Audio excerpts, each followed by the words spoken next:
Hey gang, Emily Nichols, Whole30 certified coach and self-care expert, coming at you with video number 5 in my Whole30 series. Today we're talking about one of my favorite things, food freedom. In my favorite Whole30 book, Food Freedom Forever, Melissa Urban defines food freedom as this. It is being in control of the foods you eat versus those foods controlling you.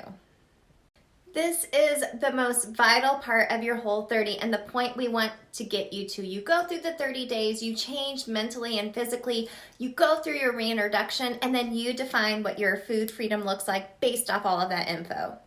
So for example, dairy does not agree with me and my stomach, which I've learned through multiple rounds of Whole30. So I have to decide based on the situation, for example, is ice cream worth it to me or not when I'm with my kids and knowing how it will affect my body. And I have learned if I'm gonna have that ice cream and I'm gonna have bloat for a couple of days, it was worth it to me because I had enjoyed that ice cream and enjoyed that moment with my kids. Guilt-free, no shame. However, there may be situations where I'm like, this ice cream isn't that special. It's not really worth it to me. I can still enjoy that moment with my kids and not feel weird about not having the ice cream. Now, there may be times where you keep thinking, yep, it's worth it. It's worth it. I'm going to keep having all this ice cream. It's worth it. It's worth it. And a couple months go by and you are just feeling like crap. That's where the Whole30 comes in. So you have your Whole30 as an anchor to go back to if you feel out of control with the food again. Remember, we don't want the food controlling you. You're in control. So you can go back and do your reset. It could be 30 days or a mini reset to reinstate that control. However, this doesn't mean you just go crazy eating all the foods that you know affect you negatively, mentally and physically, and just keep going back to Whole30 as like a crash yo-yo diet. That's not the point.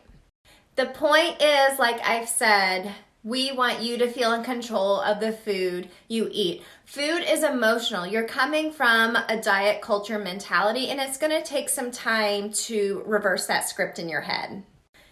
Since doing multiple Whole30 since 2015, I don't need to do anymore because I feel that I am in control of my food freedom and I know how to eat to feel my best. And that's what I want for you.